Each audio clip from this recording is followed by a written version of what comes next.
So I bought an entire foreign coin collection for $7. Now, as you can imagine, it's not going to be huge, but let me tell you the story. I was at a coin show today, and there was a dealer that had, you never see this, he had a box that was labeled junk. Everything is free. And of course, that catches my eye. Usually I'm not going to find anything like foreign and something like that, but oddly enough, he had proof pennies that he said were junk. In United States proof cents. I mean, you'd think someone would pay a quarter for that or something, but it was labeled 89 San Francisco mint mark, no grade, obverse fingerprints. He gave that away, and so I thought, if I start digging through there, maybe there's going to be something foreign. There was something foreign. There was an Italian 1867 5 centesimi, not in great shape. Obviously a big chip right there, but free, okay. And then I kept going, and I found an Australian kangaroo penny from 1944 with George VI on it. That's good shape. I was looking, and I found this one right here from West Africa from 2022. It's a 100 francs. All these were in the free bin, and he said, "Are you looking for anything in particular?" And I said, "Yeah, I collect foreign coins." And he said, "I have a small foreign coin collection in a couple of bags. I'll sell you the whole thing for $7. And my immediate temptation was, if he's going to call these junk, that he's giving away these for free, it's probably going to be worth it. And so I pretty much said yes, sight unseen.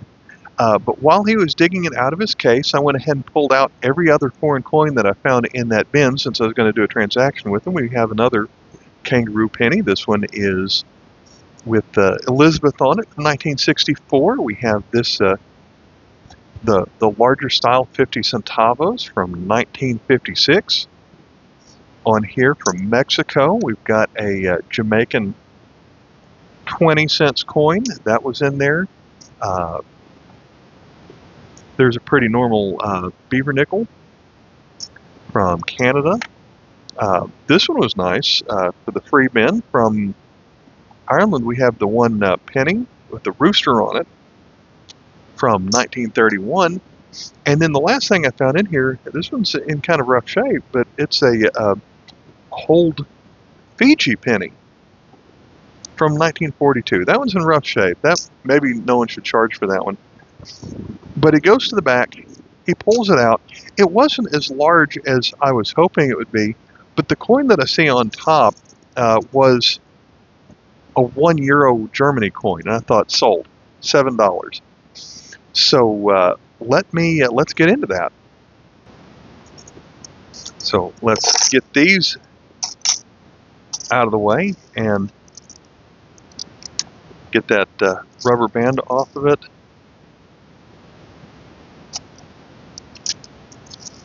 And bags inside of bags.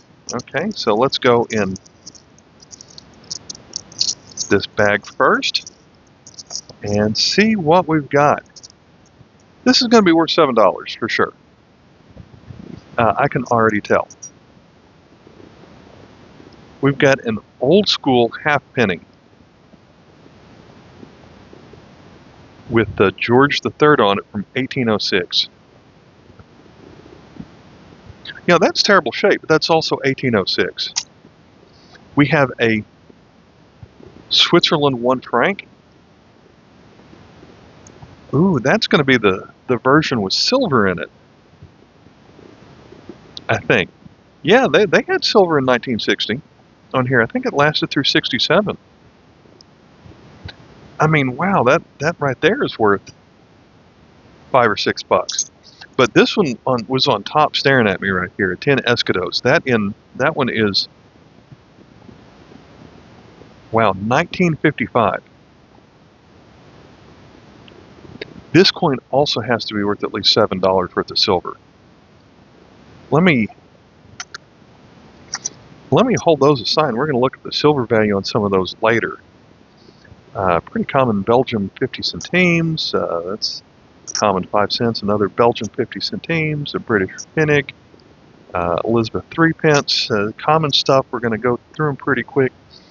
That's going to be 25 centimes from Denmark, 25.4 I should say.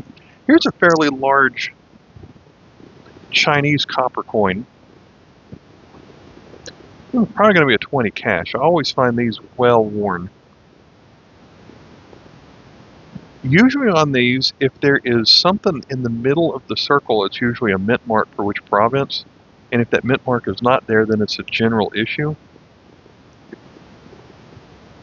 Or it could have a name on top of the dragon. Well, the dragon's in decent shape, but everything around the outside is not. But 20 cash coin in rough shape, those are pretty easy to find. That's a 5 franc aluminum, that's kind of rough shape. We've got, this one's not silver, it's a 50 centavos from 1969. German 10 Pfennig, let's see, French 20 francs, German Pfennig. From Switzerland, 20 Rappen from 1960. It's going to have a pretty decent book value on it. Another Chinese coin.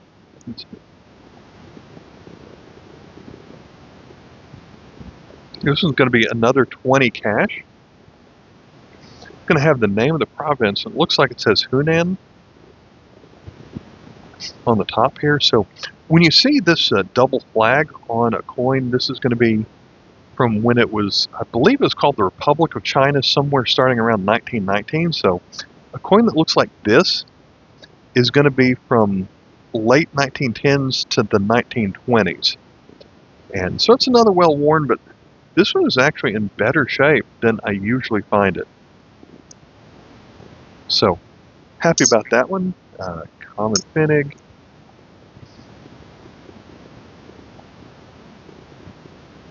Oh, that one's got a hole in it, so I'm not going to say much about that one. Cedar of Lebanon, 5 piastres, the 100 francs from 1955, 1 cent from the Netherlands, common 5 centavos, common 1 centavos, although I don't really see it that often, it's so low value.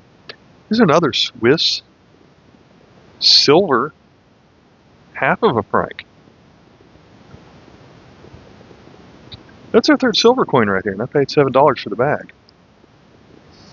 This one is Egypt, I think, 1960. Yeah, I think it's Egypt. I think that's what the eagle-looking left with the 2 stars on the shield. Maybe it's Syria, but they draw their 6s like R7. So that would be like a 5 piastres. Common 10 cents, another 1 cent from the Netherlands, another 20. These were, I don't believe these were ever silver, even though it's 1955. Here's a good Irish 6 pence with a dog on it. Again, I don't think this one was silver, even though it's 1947, but we've got our 4th silver coin already. This one is George V. Very well worn, scratch, cleaned up, but that's a 25 cent. I believe that's sterling. So 4th silver coin, and that's just the first bag. We haven't even gotten the bag that had the euro in it. So,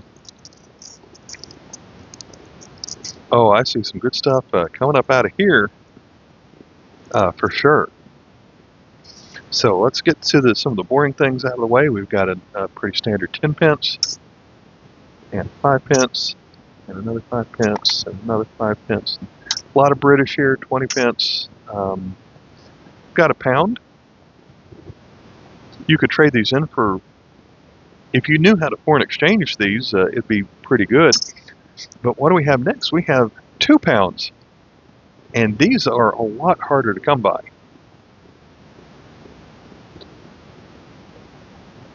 So this bag was worth it on the silver value, but these are just in foreign exchange value. Of course, 2 pounds, you know, that's stronger than the US dollar most of the time. So that's worth over a couple of dollars. But that's not the only one in here. Oh, look at this. This one is a commemorative.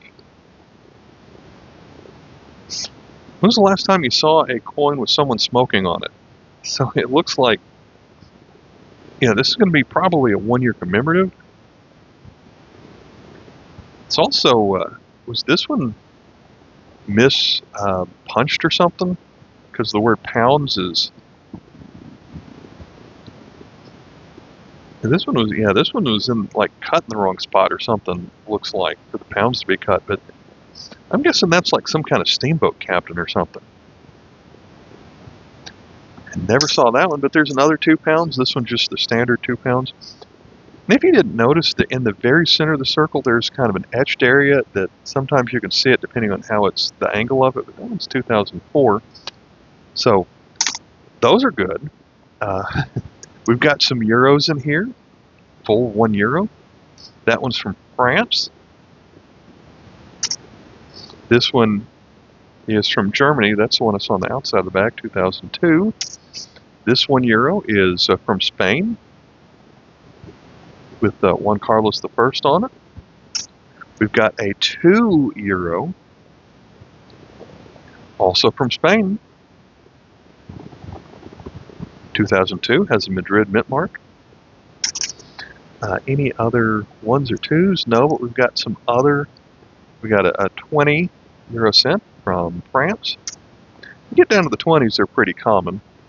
That one is Germany with the Brandenburg Gate. This one is Italy on the 20. Let's see, this 20 is Ireland with the harp. Showbiz token, not worth anything anymore. Spain has Miguel Cervantes on it from 1999. That is that little thing that looks like a scratch right there is on every of these coins. That's another 20 cent. Another here's a 50 cent, so pretty good value there. Another one with the Brandenburg Gate. Another 20 with Cervantes. We've got a 10 with from France. We've got another 20 from France, 20 from France, and a 10 from France, 10 cent from Britain, another 5 pence, and another 5 pence, and another 5 pence, and here's one from Israel. One's beaten up, but that one's a new shekel, common 2 pence, and a 1 pence, and a 20 pence from 1983, and another 5, another 5, another 5, another 20, another pound. This was from a series where it showed her crown through different kinds of, let's say, vegetables.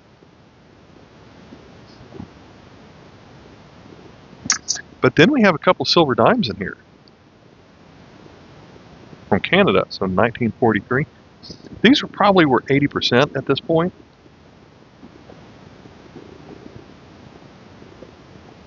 So quick math, I can't do the math today. But then another one, 1940. So yeah, let me pause and just look up the silver content on these silver coins. Okay, let's start with the Canadian coins. The math is really easy on these once they were 80%. 0.0600, so they had nice round numbers.